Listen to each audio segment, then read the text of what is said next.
Bonjour, ça me fait plaisir de te retrouver ce matin et de continuer à partager avec toi ce récit qui nous montre ce qui arrive quand une personne s'éloigne de l'Éternel désormais. Nous lirons dans Nombres chapitre 22, versets 31 à 35. Juste avant, prions. Notre Seigneur et notre Dieu, nous sommes heureux de t'appartenir et de placer nos mains dans la tienne. Merci pour ce récit qui nous éclaire. Aide-nous à tirer les leçons.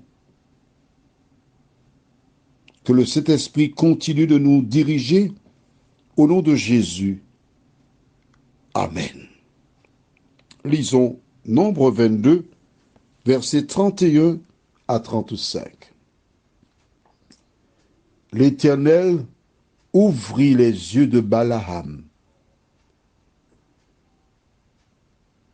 Et Balaam vit l'ange de l'Éternel qui se tenait sur le chemin, son épée nue dans la main, et il s'inclina et se prosterna sur son visage. L'ange de l'Éternel lui dit, « Pourquoi tu frappes ton ânesse déjà 3 fois?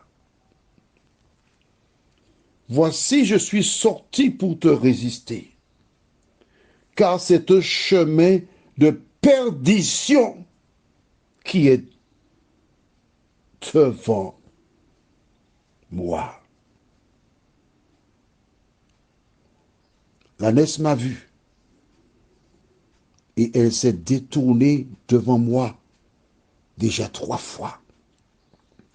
Si elle ne s'était pas détournée de moi, je t'aurais même tué et je lui aurais laissé la vie.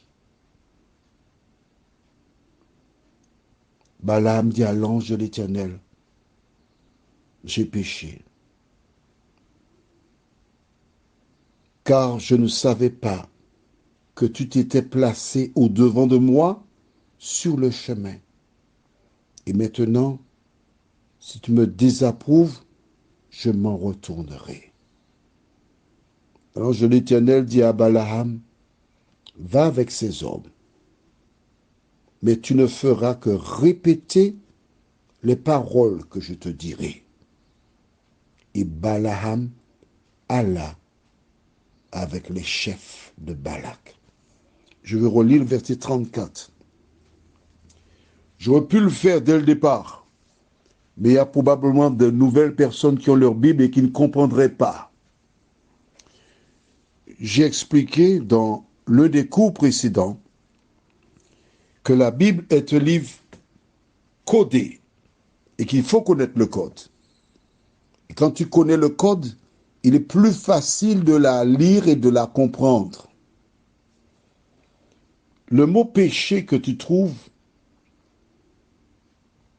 au verset 34, qu'est-ce que cela veut dire? Tu notes dans ton cahier, parce qu'il faut toujours aussi avoir un cahier de 300 pages, où l'on note la date du jour. Par exemple, aujourd'hui, c'est le 19 octobre 2023. Tu marques la référence, nombre 22, versets 31 à 35, et en dessous, tu notes ce que tu as retenu. Les choses que tu ne connaissais pas, tu notes. Une fois que tu as noté, après, tu as en dessous ma résolution. Exemple, hier, Dieu avait déjà dit ne pas aller. La résolution d'hier devrait être, il ne faut jamais désobéir à la parole de Dieu. Ou quand tu peux écrire, je ne dois pas faire le contraire de l'ordre de Dieu. Et c'est comme ça que tu vas progresser, grandir. Alors, voyons la définition du mot péché. Tu notes dans ton cahier 1 Jean 3, verset 4.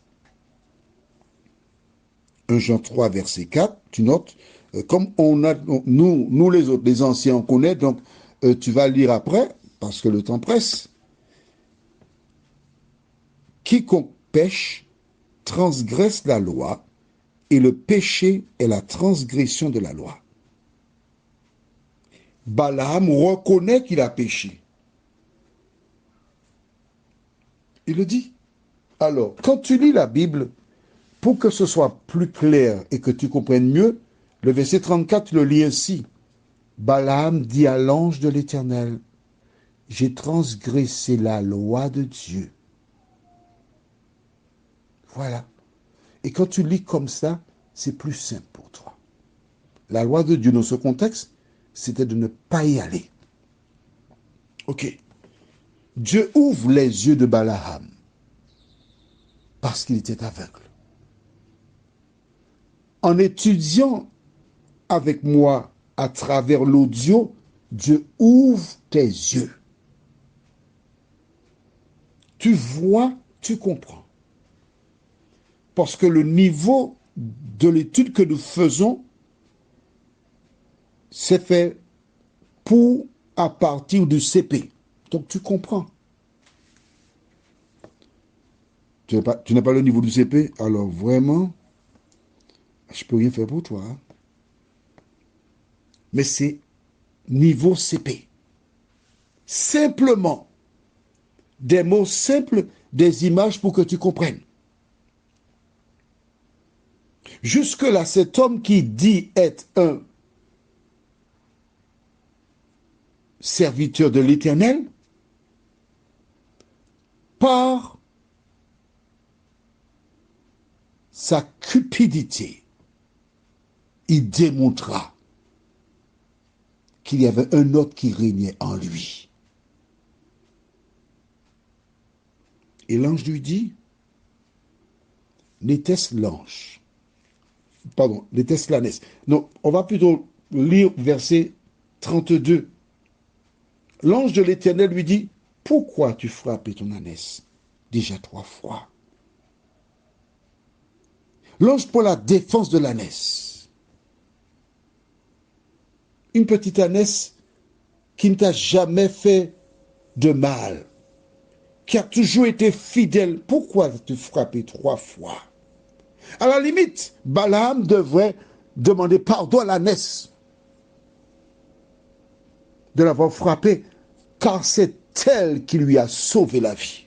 Mais oui, verset 33, si elle ne s'était pas détournée de moi, je t'aurais même tué.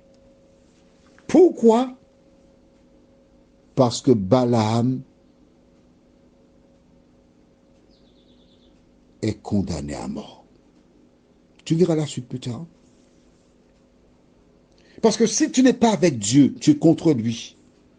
Balaam parlait de Dieu. Rappelle-toi ce qu'il a dit. On va le relire. On va le relire toujours au même chapitre. Verset 18. Balaam répondit et dit aux serviteurs de Balak, quand Balak me donnerait sa maison pleine d'argent et d'or, je ne pourrais faire aucune chose, ni petite, ni grande, contre l'ordre de l'Éternel mon Dieu. Pourtant, l'Éternel t'avait dit, ne va pas. On va le lire. Il faut que tu lises ça. Oui. Verset 12. Dieu dit à Balaam, tu n'iras point avec eux, tu ne maudiras point ce peuple, car il est béni. Est-ce que c'est clair? Oui. Alors pourquoi va-t-il demander plus tard à Dieu, est-ce que je peux aller, Seigneur? Dis-moi oui. Est-ce que je peux aller? Tu vas aller? Vas-y. Voici les conséquences. Le simple fait de revenir sur la demande démontre que tu veux aller. Mais Dieu, il respecte la liberté des gens. Mais Balaam est condamné à mort. Même s'il parle de l'Éternel, mais il a choisi le diable. Toi qui écoutes les audios, es-tu une ou un Balaam? Prions. Notre Seigneur et notre Dieu, merci pour la parole. Elle nous montre comment un homme connu pour sa fidélité à Dieu, s'est laissé avoir. Elle nous montre comment cet homme, qui était connu comme un homme de Dieu, a succombé à la tentation et s'est détourné de l'Éternel. Seigneur, merci pour la parole. De nous aider à écouter à nouveau l'audio, à lire les versets, à prendre le temps pour approfondir la connaissance. Nous t'en prions au nom de Jésus et pour ta gloire éternelle. Amen. Je te souhaite une bonne journée en te rappelant qu'il est avantageux pour toi de marcher selon la parole de l'Éternel. À demain matin si Dieu veut, et surtout, n'aie pas peur.